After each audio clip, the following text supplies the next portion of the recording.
a very long day. So getting shortly, we are today moving with the risk assessment and the management. So let's take a closer look at the risk assessment and management and why it is so important for an organization.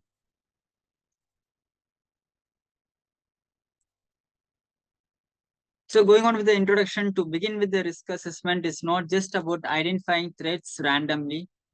It's a systematic and methodological process where we try to answer some fundamental questions like what could go wrong, like how likely it is to happen, and if does happen, what is the serious impact I'm going to have, or what is the necessary measures I need to take. It involves looking at the different types of the risks. They could be related to the safety, operations, finance, or cybersecurity, whatever it is. We will be coming through these two words, namely likelihood and impact. So, what there is this likelihood meant to be is that how probable is that this risk will occur, or else the impact. What impact means to be is how severe would the consequences be if I did that mistake. This process allows us to evaluate and prioritize risks so that we don't waste time or resources on issues that are either unlikely or insignificant. Now, coming to the risk management is what we do after we have assessed the risk. This part is about decision making and planning. Once we know which risk could be the most critical thing or which would be the least in priority, so that we could able to manage our organizations according to that.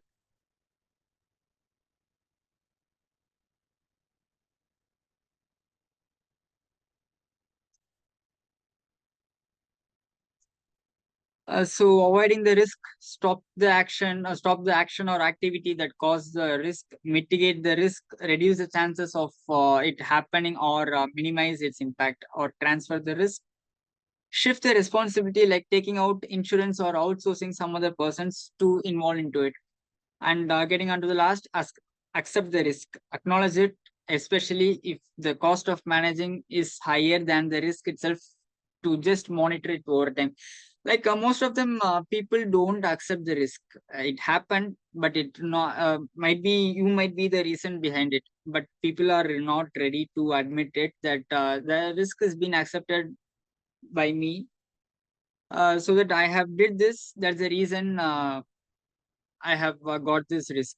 So other could able to make you as a case study, and they could able to do it what could not be done to do this risk. This entire cycle is essential for organizations, not just in the case of emergencies, but even in day-to-day operations. You know why? Because anticipating and preparing for risk gives them the competitive edge. So, getting on to the next slide, what are the key principles? Integration with the governance, risk awareness culture, continuous improvement. So, now let's talk about how risk management is being embedded into broader organizational framework.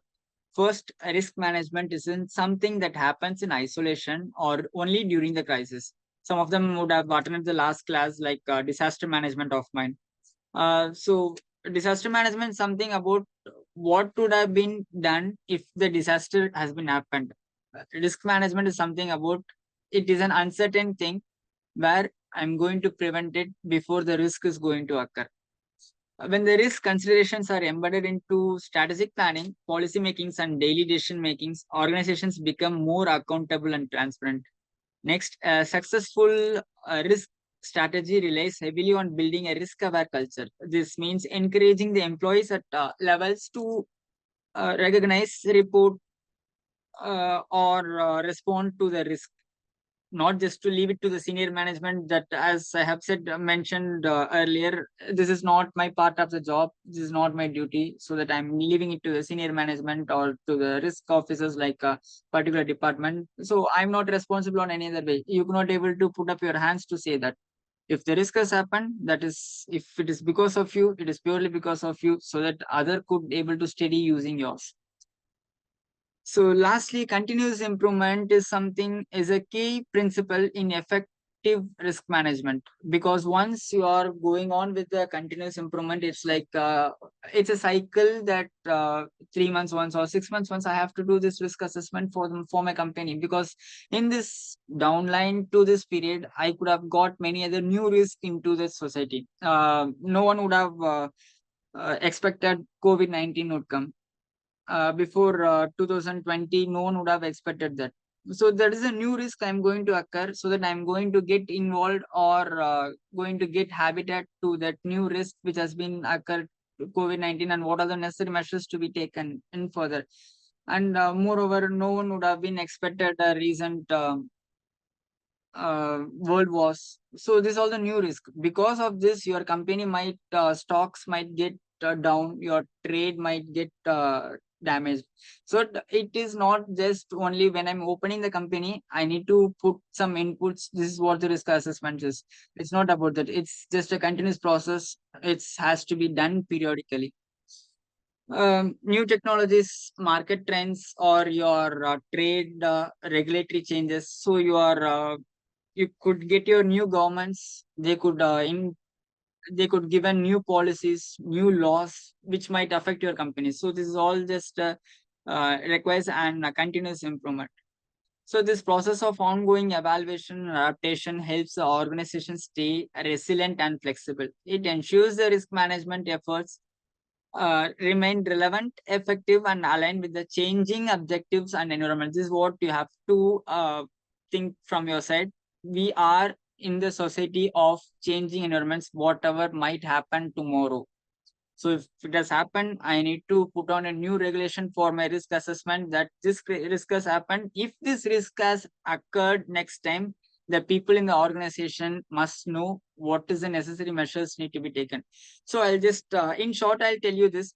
Integrating risk into government supports better decisions and accountability, promoting a risk aware culture, that you should be aware about what is happening around you, around for your company, for the society, and committing to the continuous improvements keep the organization strong even in uncertain times.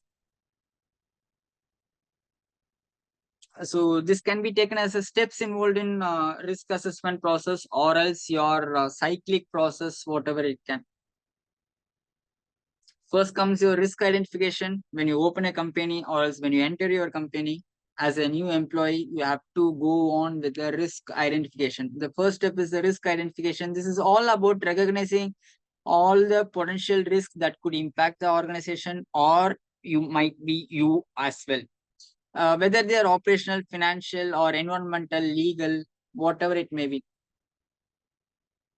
So at this stage, we are trying to cast a wide net to capture anything that could go wrong. Whatever the possible ways, I'm going to enter everything into my records. So this can be your brainstorming sessions. Only you could not able to do it as a person, single person. You could not able to do it, because only you might be getting 1 or 2 points, or else might be 10 points when you brainstorm. Brainstorm in the sense, you sit with your team or with all the employees, let them say what all the risks, possible risks that could have able to occur. So do a brainstorming sessions, checklist based upon your past experience or industry. Whether if you have an past experience, just let them know, have a checklist. Then going on with the SWOT analysis, I'll come to the SWOT analysis later.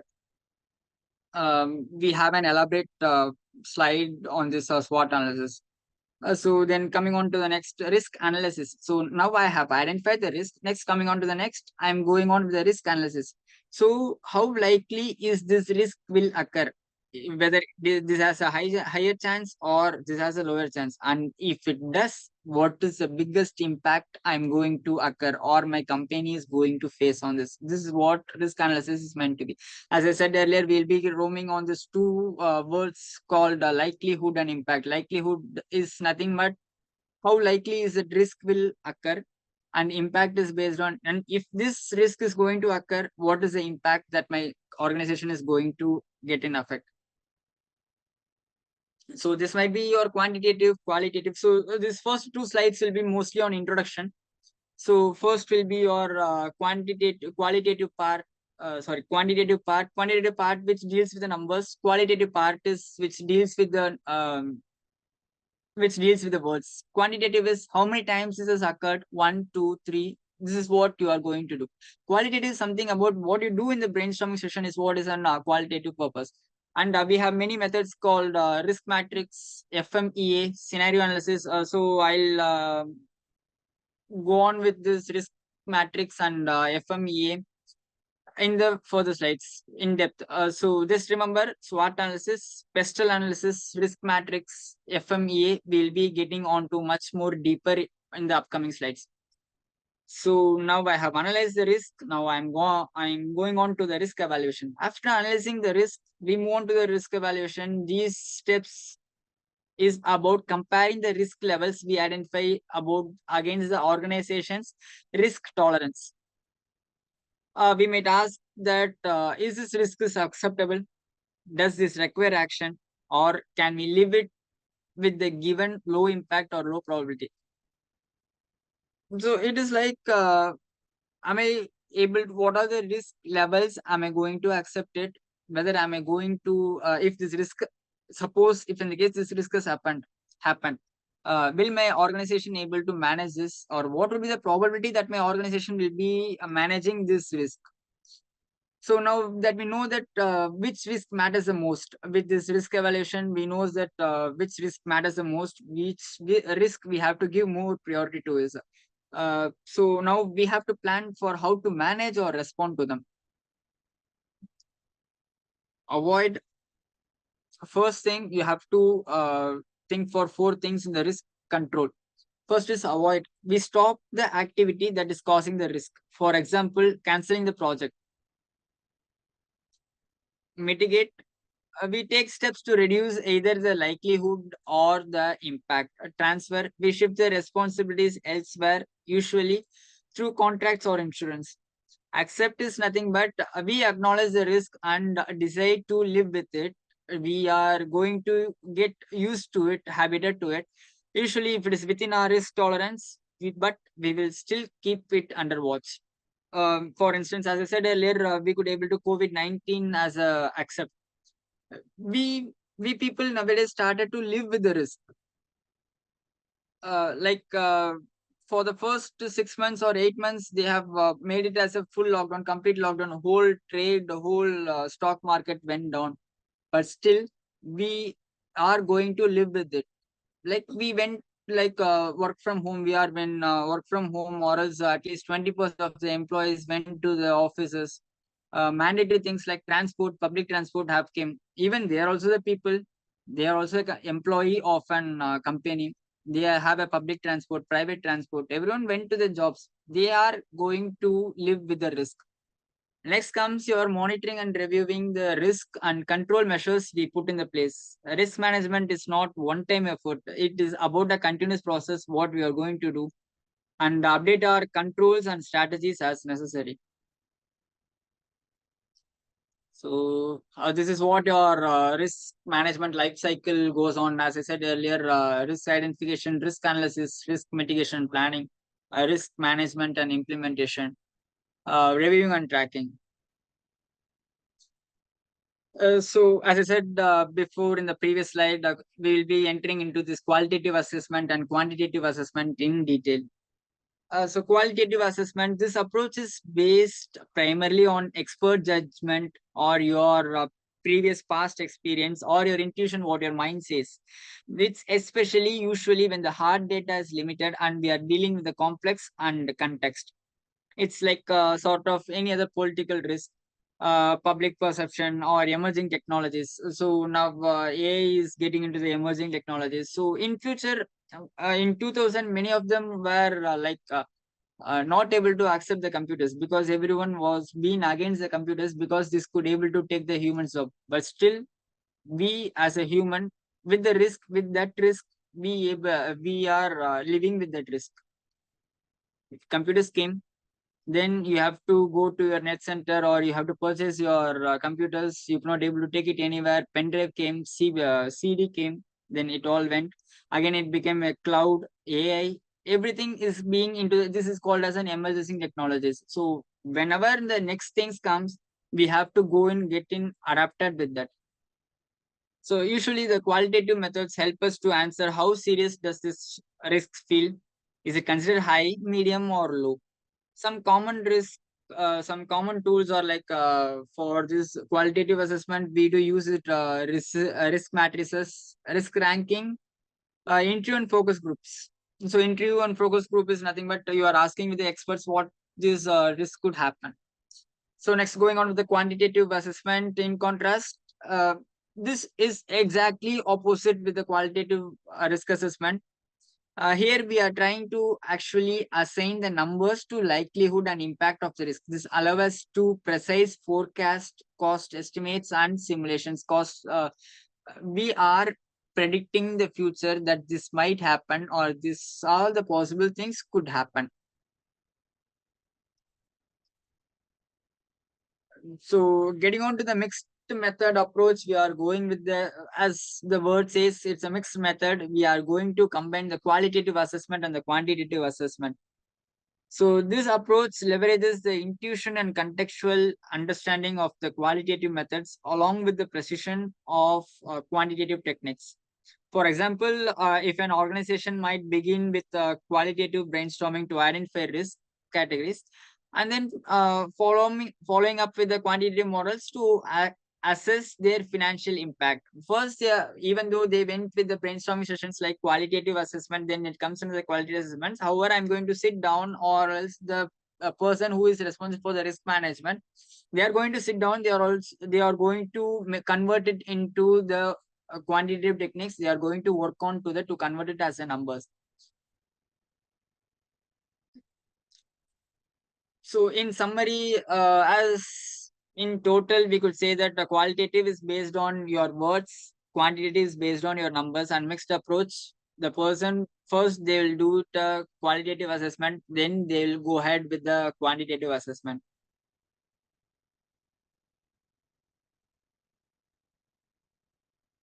So just now we have just completed qualitative assessment. So let us get into qualitative risk assessment. So qualitative risk assessment is largely based upon subjective judgment.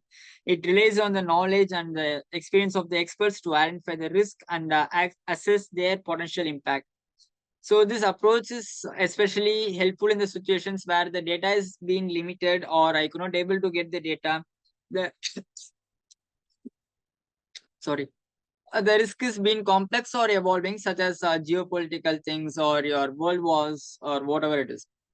So we are looking for the contextual insights that the number can't able to help you out. So that time we are going on with the qualitative risk assessment. So rather than asking how much, it is about what if and how could the series. It is not about the closed-ended questions. It's about the open-ended questions that you have to speak it up on yourself.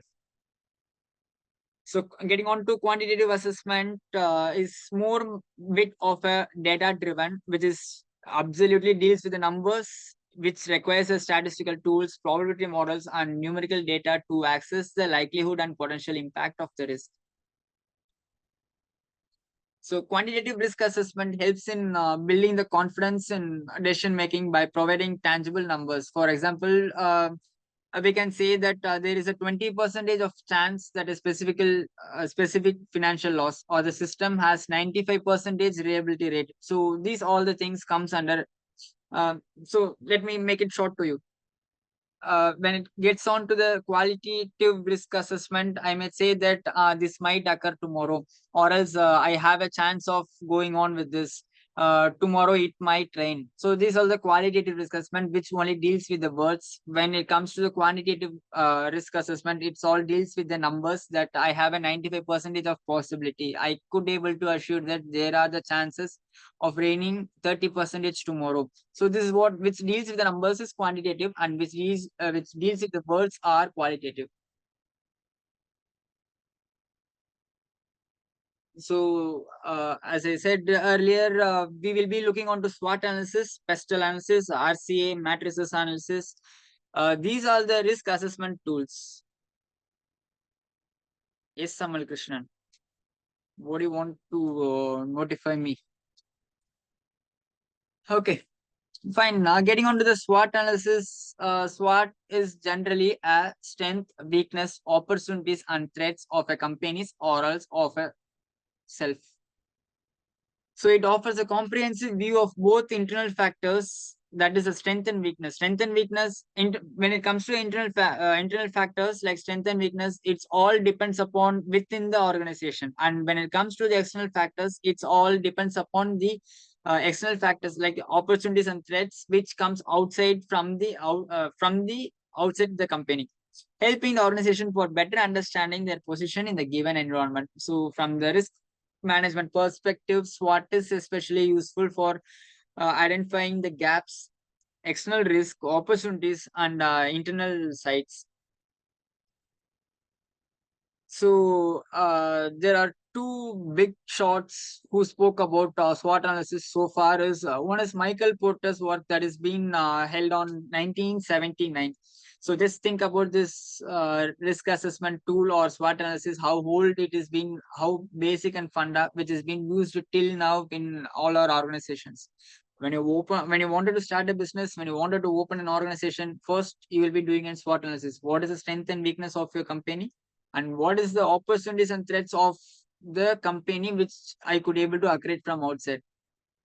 So from Michael Porter's view in his work of on competitive strategy and five force model, Porter emphasizes a simple thing that external environment, focusing first on opportunity and threats, as I said. So in this point of view, he says that Michael Porter says that external conditions is set based on internal operations. But second view, C.K. Prahalad and Gary Hamel said it in an exactly opposite way. Whereas my internal competencies like strength and weakness is to build out the address the external conditions. So these are the entirely different concepts where Michael Porter proposed and C.K. Prahalad proposed. It is a two complete controversies, but still, what people wanted to use depends upon their company. They can use it among themselves. So whenever you are going on with this SWOT analysis, you'll be having the strengths, weakness. This is how the SWOT matrix looks like: SWOT. This is all strength and weakness is all your internal origin, and this is all your external origin where it's from outside from the company. So let's get on to key aspects of using SWOT analysis. What is the key aspect of using my SWOT analysis? First is the proactive risk identification. As being an internal weakness, I could able to, as being an internal employee, I could able to predict what will happen. So this is what the SWOT analysis says. One of the biggest advantage of SWOT analysis is that to help organizations identify the risk earlier rather than after reacting after once it has been occurred. So this proactive approach enhances the preparedness, supports the early mitigation strategies. Next comes your strategic decision making.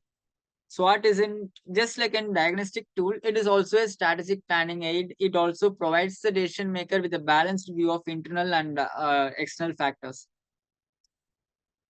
So, enhancing risk awareness, conducting a SWOT analysis encourages a team and leadership to actually think critically about risk, are aware about potential challenges, understand how their roles connect to risk and contributes to build resilience. So continuous improvement, as I said earlier, you have to do it. Is what is not about the one-time exercise.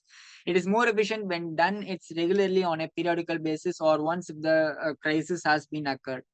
It is just because they have to update their understanding of the risk and they have to get in upgraded version of what risk could occur. Track how previous SWOT analysis has worked and adjust the strategies to stay competitive and secure. So next comes your second analysis called pestle analysis. First, I'll let you know this pestle, PESTEL, the same like SWOT, strength, weakness, opportunities, and threat. Pestle has its own expansion like political, economic, social, technological, environmental, and legal. So P for political, E for economic, S for social, T for technology, E for environment, and L for legal. So PESTEL is also some sort of a strategic tool which continues from SWOT analysis that helps an organization to evaluate only the external macro environmental factors. It doesn't involve any of your internal factors for your strength and weakness. PESTEL is purely based upon your external environmental factors. So each of these factors can introduce risk or opportunities that lie outside of your organization's immediate control. And pestle analysis helps us to identify and access them earlier. But why pestle in the risk assessment? So one, anticipating the external threats before they materialize. So I'm going to make it sure that to find out what is the external factors, external threats that might be occurring as a risk for me. So spot the emerging opportunities.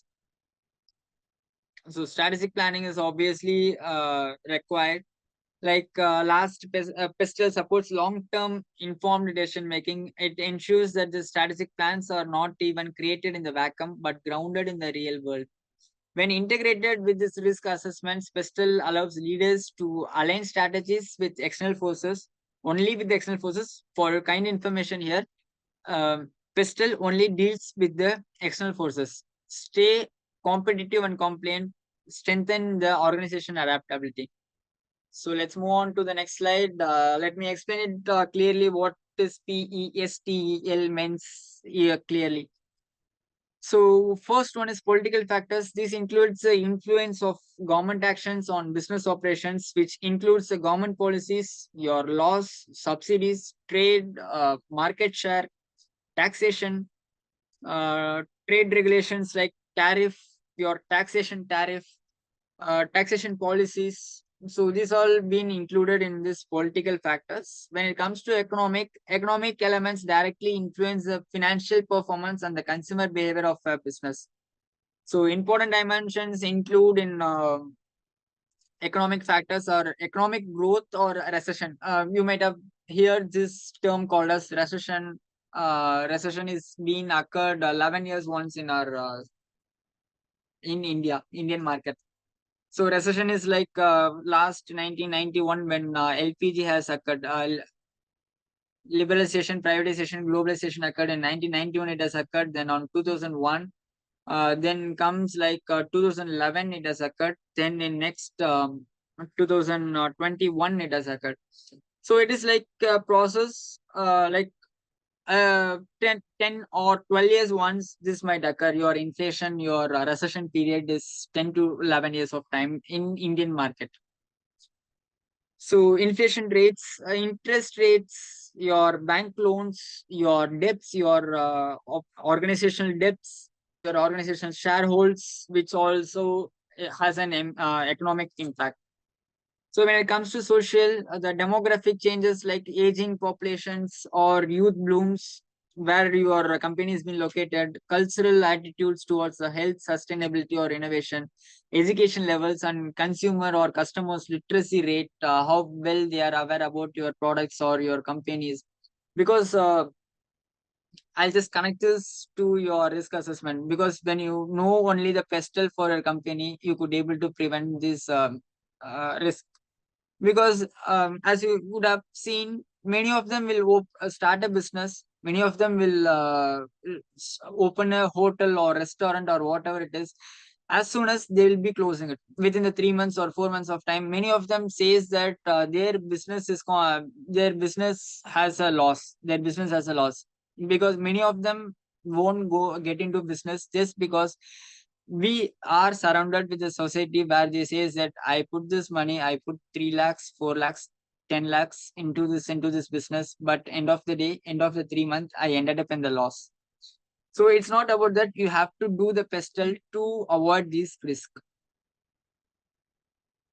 And then when coming into the technological factors, automation, AI, your new innovations, your automation, your infrastructure readiness, such as 5G availability, even infrastructure also matters that.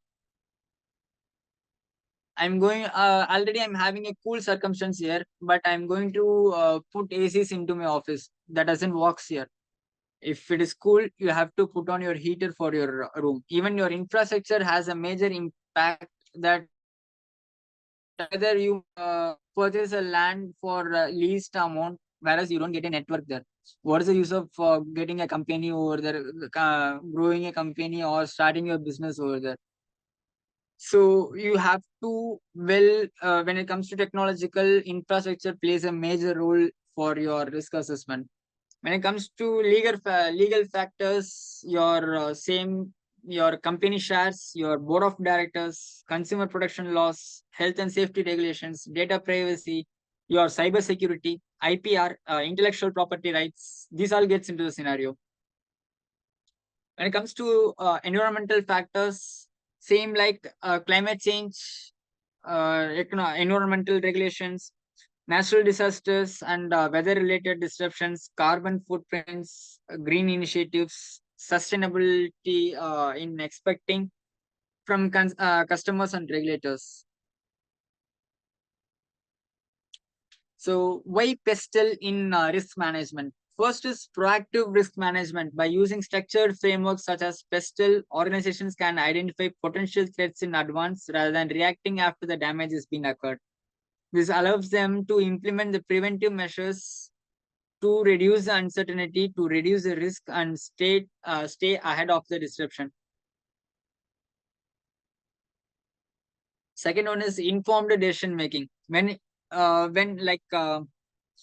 external risks are clearly identified and accessed, leaders are empowered to make the data driven, context aware decisions. So this reduces the guesswork and ensures that strategic choice align with the real world trends and the constraints.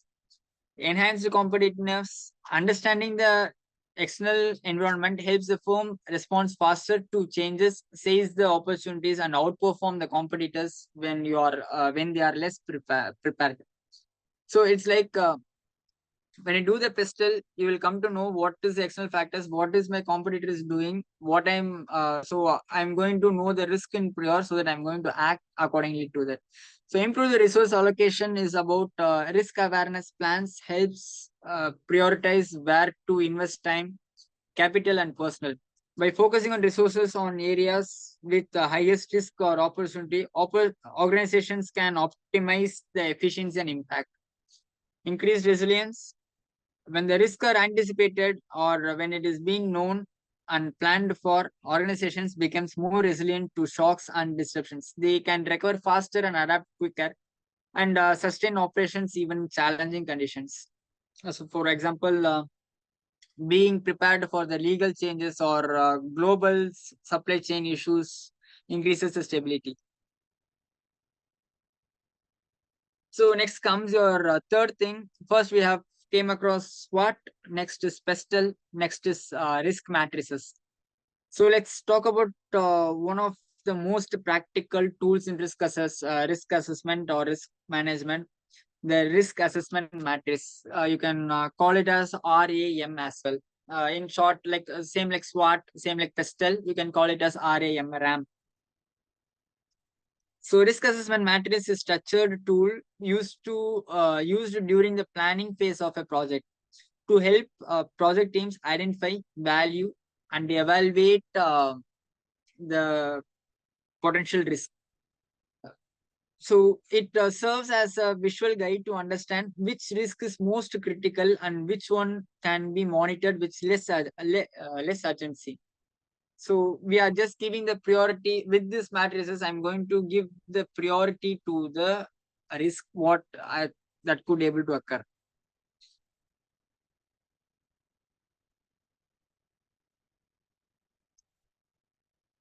So how could I able to transform my risk matrices into a process? Today, many of the organizations are going a step further. They are optimizing and integrating the risk matrices into project workflows. Including your incorporating live data analytics, your continuous risk management cycle. So, what is the benefit of using a risk assessment matrices?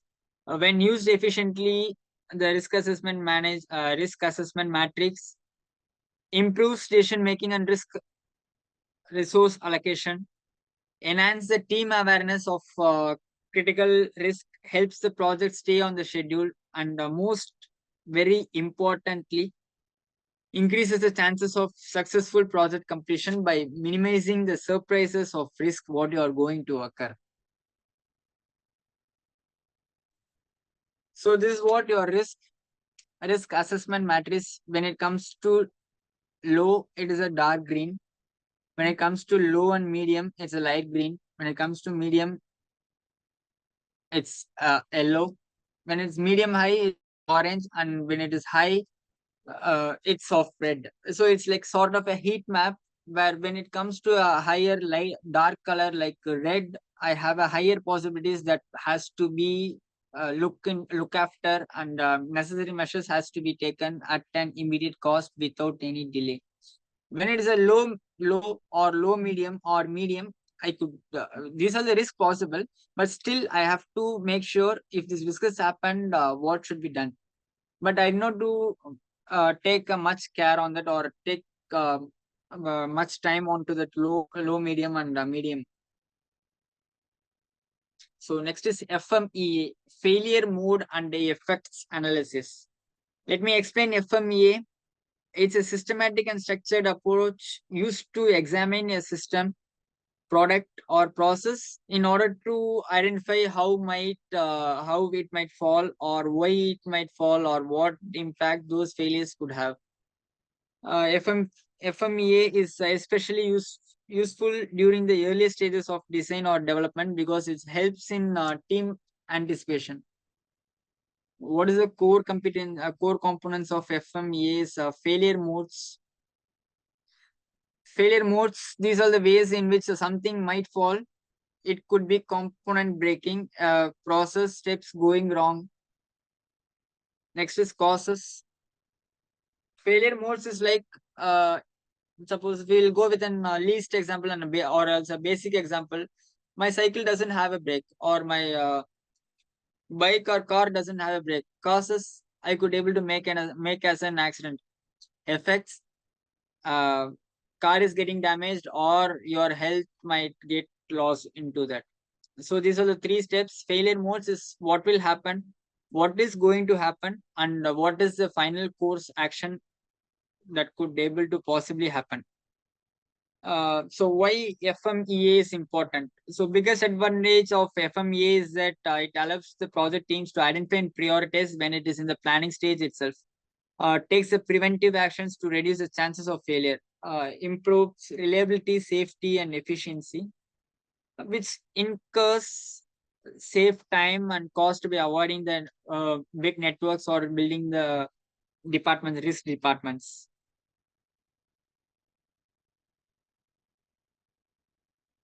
So how FMEA is used? This is also just step-by-step process. First, identify the potential failures. The process begins with a thorough review of the system, product, or the process. Analyze the cause and effect for each failure mode. The next step is to examine what could cause this failure and what would be the effect if it happens. Next is assess risk. Once the failure modes, cause, and the effects are being identified, it's time to quantify the risk. Next is develop mitigation actions based on RPN scores. RPN score is nothing but risk priority number. For what risk you are giving the much more priority, which risk has the lesser priority. This is what RPN based on. Usually the company has 10 risk, 5 risk. The company would let intimate you while joining or before joining. So with that, we are going with that RPN number. So with this, we are going to track and implement the actions. Finally, it's important to track the implementation of the corrective or preventive actions. The team ensures that each and every action is being completed and evaluates its effectiveness. Next tool is root cause analysis, RCA. Now there these three tools which I have said is to prevent the risk at the starting stage. Now I have failed to do that. Now the risk has happened. Now what is the root cause? I'm going to go in the backward step to find the root cause of this risk. So RC is a powerful technique used in the risk management to go beyond the surface symptoms of an issue, uncover the underlying reasons why the risk event is being occurred. Why RCA matters in risk management? It addresses the problem at their source. We could able to find it from where it has occurred, and I'm going to start gathering the data, collect the relevant data, logbooks, observations, your employees, conversations, whatever it is, analyze the data, analyze the data using your fault tree analysis or fishbone diagrams, analyze the data using that. These are also the tool like 5 whys technique, fishbone diagrams, fault tree analysis. These also comes under, these also a sort of a tools which could able to support this root cause analysis. So now next, getting on to the next step, determine the root cause. After peeling back the layers, identify the core issues that trigger the chain of the events. This becomes the target for corrective actions. Developing and implementing the solutions, make sure you develop and implement a solution which could be useful for the company in the future days. But your solution should be realistic, measurable, and should be monitored over time. What is the benefits of RCA in the risk management? First thing, prevents the future occurrence. One of the biggest advantage of RCA is that it helps us to stop problems from happening it again. As we know what is the real cause, we could able to do that. We could able to stop that again from happening. Improves operational efficiency by uncovering hidden process. RCA can lead to fewer breakdowns, better workflows, reduced work time. When it comes to enhanced decision making, with a clearer view of why risk has been happened, leaders can make even more informed decisions. Next, to strengthening the organization learning, RC encourages culture where people learn from mistakes. It's about learning from an opportunity. Next is, as I said earlier, which reduces the cost. If you find the root cause, you could able to stop it at the moment, which is not going to happen it again. If it is going to happen it again, your company is going to get uh, put some financial inputs to make that risk down. So that by doing RCA, your cost reduction, emergency fixes, legal liabilities, operational losses are being prevented. Next, we are coming into the end of the topic of risk management. What is the challenges in risk management? So far we have seen what is risk management and what is the risk management does and what are the tools used for risk management. We have seen that, but what are the challenges that risk management faces? First, we'll be going on to the dynamic nature of the risk. First of all, what do we mean by dynamic nature? Risks are constantly changing, they don't stay still. That's the reason I said we have to do a continuous assessment on that. Risks are constantly changing, they don't stay. Even if it is a workplace, a financial market, or even a public event, the situation evolve quickly. That means risk that did not exist an hour ago might happen in the future. Uh, Key challenges of dynamic risk are constant change. You could not able to predict it. It's a evolving threats. It's a real time response. So that you could not able to do this risk assessment at that moment. Suppose anything might have happened now. Suppose when you are in the working in the organization, you could get an earthquake. You have to know what you have to do at that moment. It is all about uncertainty. No one could able to predict that earthquake will happen in this minutes or in 9 minutes. Your earthquake will happen, so that all move out of the building. That is not going to happen. Anyway, you could predict, but even that is not even sure. So at that moment, you have to know what is the real time response that you are going to give it.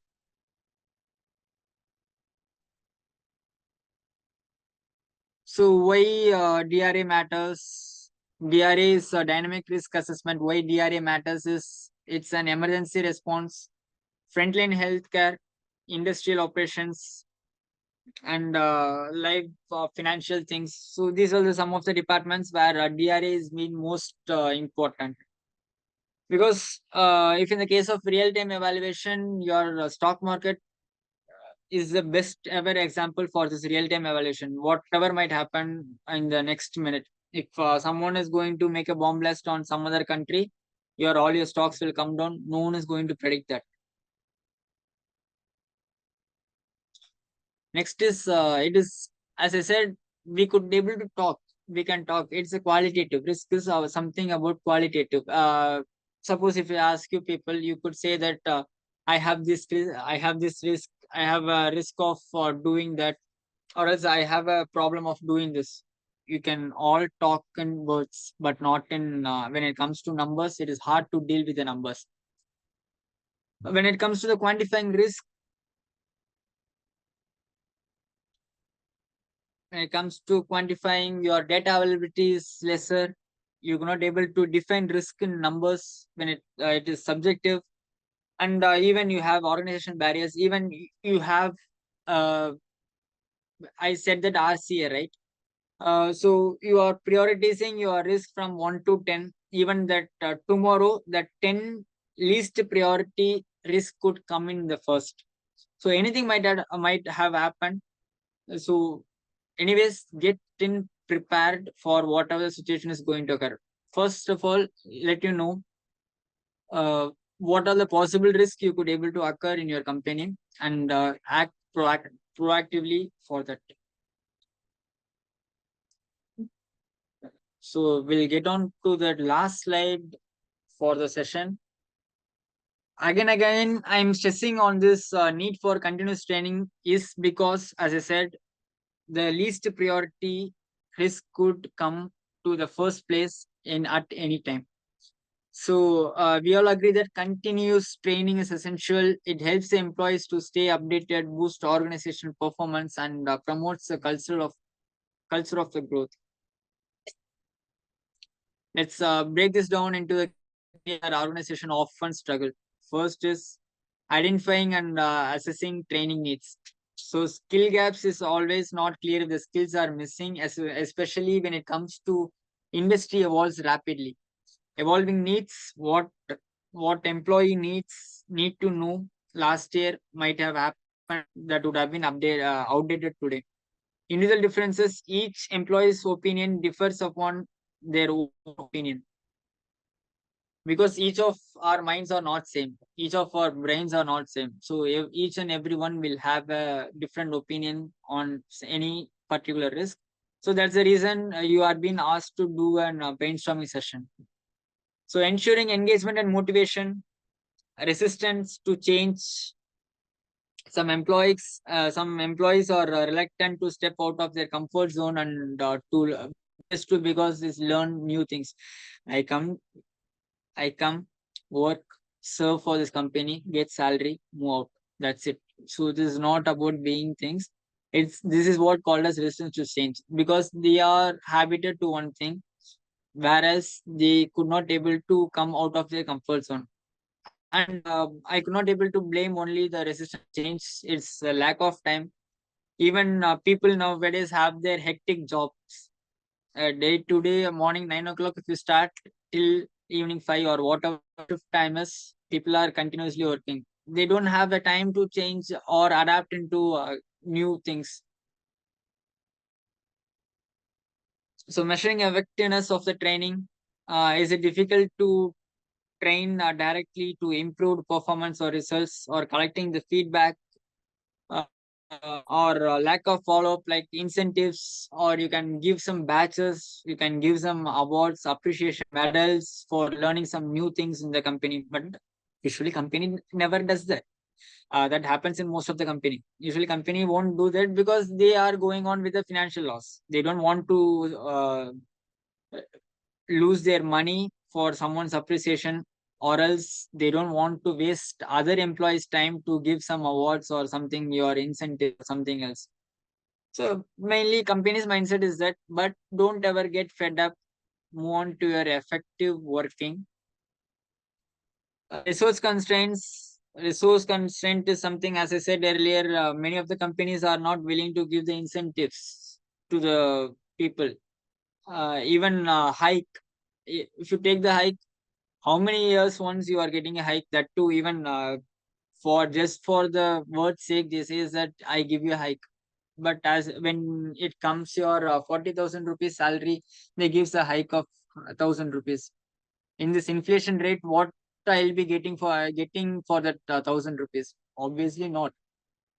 So for the namesake, they gives the bonus. That is what the budget limitation is all about. And the time constraints with the tight deadlines and the project loads, it is hard to carve out the time for the learning.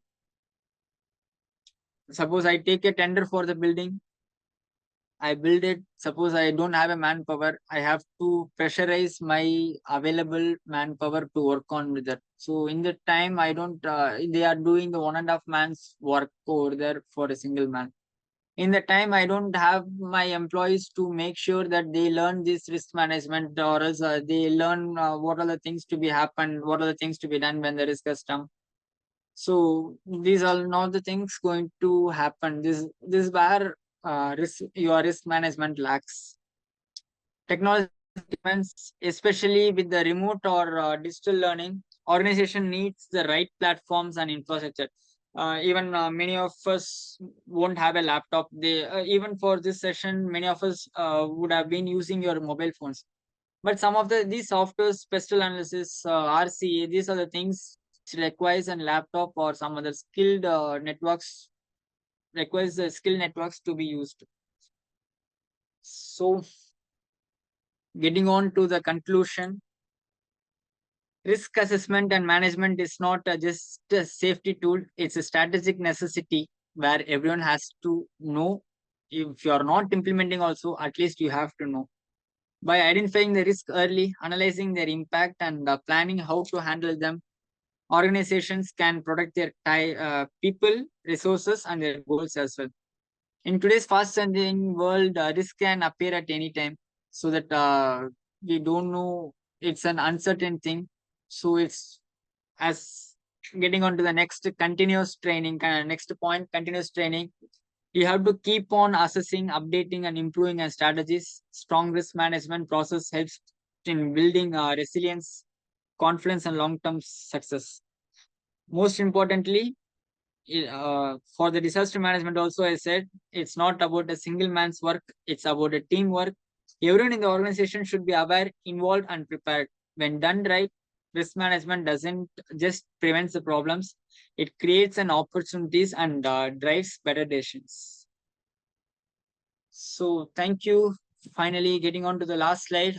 Any queries or clarifications from your end that I wanted to make sure? Okay, sir. Can you play, please? Sorry, Can you play FMEA repeat? what to repeat? Can you FMEA. repeat FMEA? Yeah, failure method analysis. One second. I'll go. I'll go.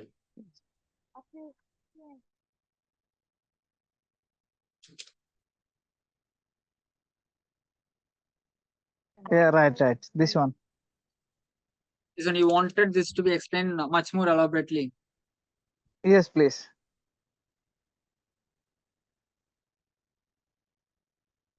One second. So, what company you are working? You are working or working profession?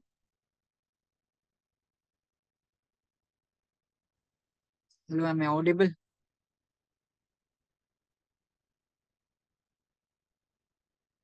Hello. Yes, sir, audible. A person who has asked for FMEA, could you please let me know which company you are working or what experience you have so that I could able to relate this FMEA along with your real-time experience? No, not ready to speak. Okay, fine. Anyways, as per one of our colleague has asked to explain FMEA once again. So FMEA is just an basic and fundamental things which we are not using it right now, but this is also one of the tool. So that's the reason I did not much more elaborate on this FMEA. So it's a systematic and structured approach used to examine the system or product or process in order to identify how it might fall, or why it has fall, or what impact those failures could have. So FMEA is especially useful during these early stages of design or development, because it helps the team to anticipate the problems before they occur rather than fixing the issues later. So FMC also comes under the same thing, like before planning itself, I could able to do this FMEA. First is failure mode.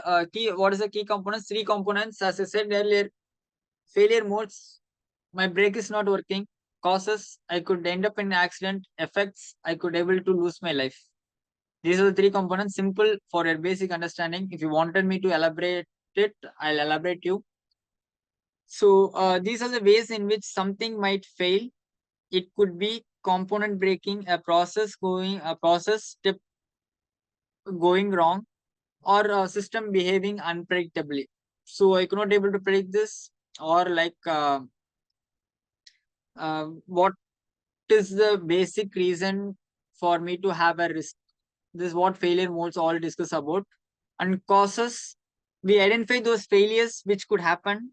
This might be due to a human error, or your pure design, or your unplanned work, your material defects, your lack of maintenance, whatever it is. Understanding root cause helps in crafting the better preventive measures.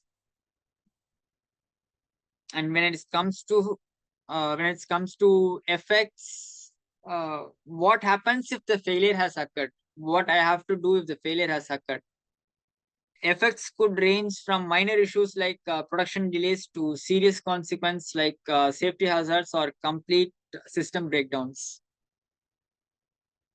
And moreover, why FMEA is important is that the biggest advantage of FMEA is like identify and prioritize the potential risk before implementing a project, or take preventive actions to reduce the chance of failure before it happens, improve the reliability, safety, and efficiency of the product or process, or the save time and cost by avoiding to rework on the risk what has happened. So anything else has to be said. So this is all about FMEA. He FM. was about to me.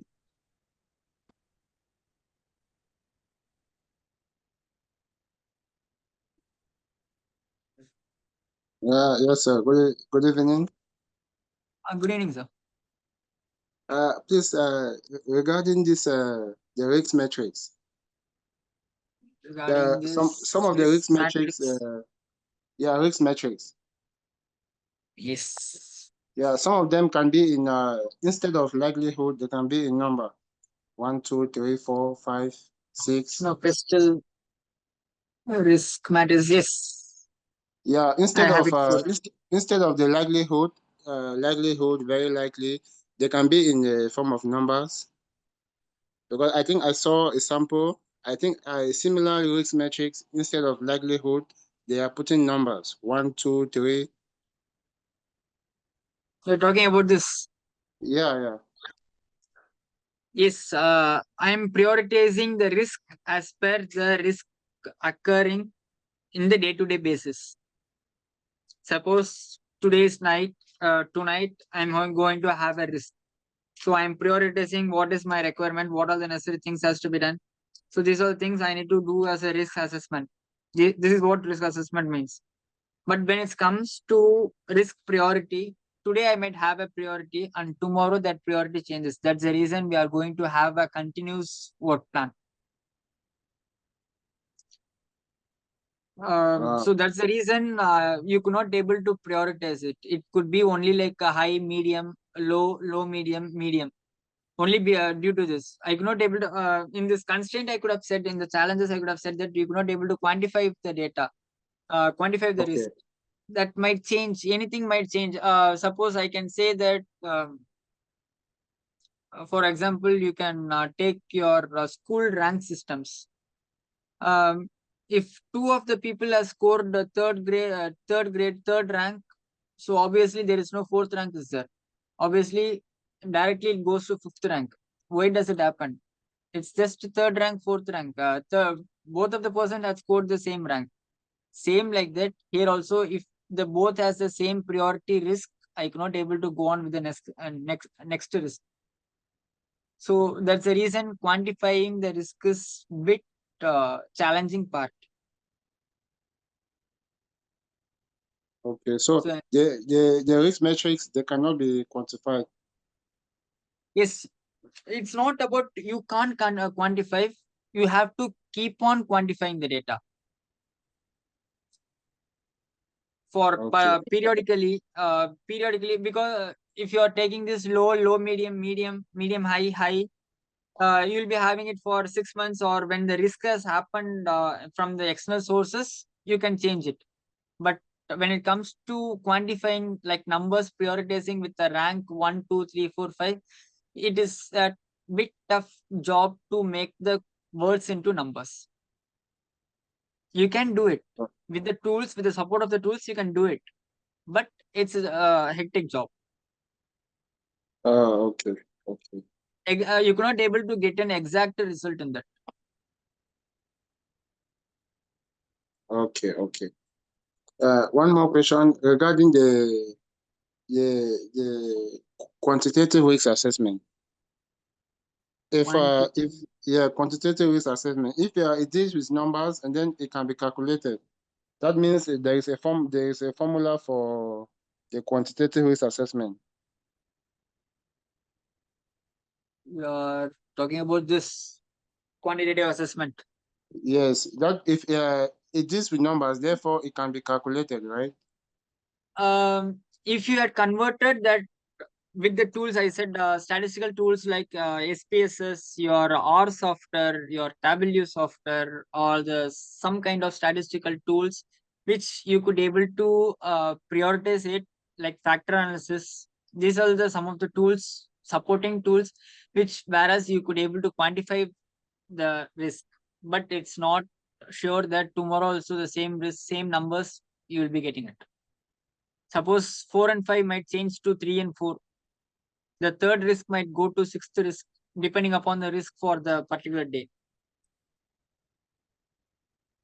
Okay, so that means there is no existing formula for calculating No, there the. is no formulas. You can go on with the tools like same said like SPSS. From the SPSS, there are more formulas like uh, ANOVA or factor analysis, cluster analysis. If you have time, go on look on with this cluster analysis, factor analysis. So these are the one of the factors you could be able to go with assessing risk management in quantitative method. There is no Okay, particular formula. okay, You can go on only with the methods or the tools, not with the formulas. okay. Thank you. Thank you.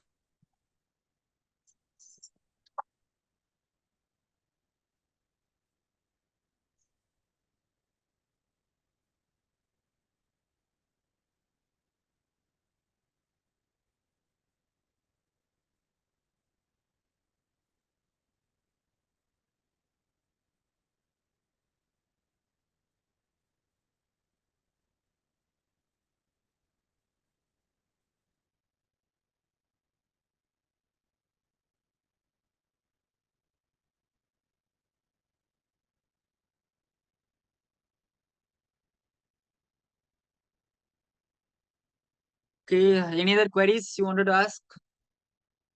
Still more any queries? Okay, fine. With this, winding up this session. So thank you, Eduwing. Thank you, Nina, for assisting. Thank you. Okay, sir. Thank you. Thank you.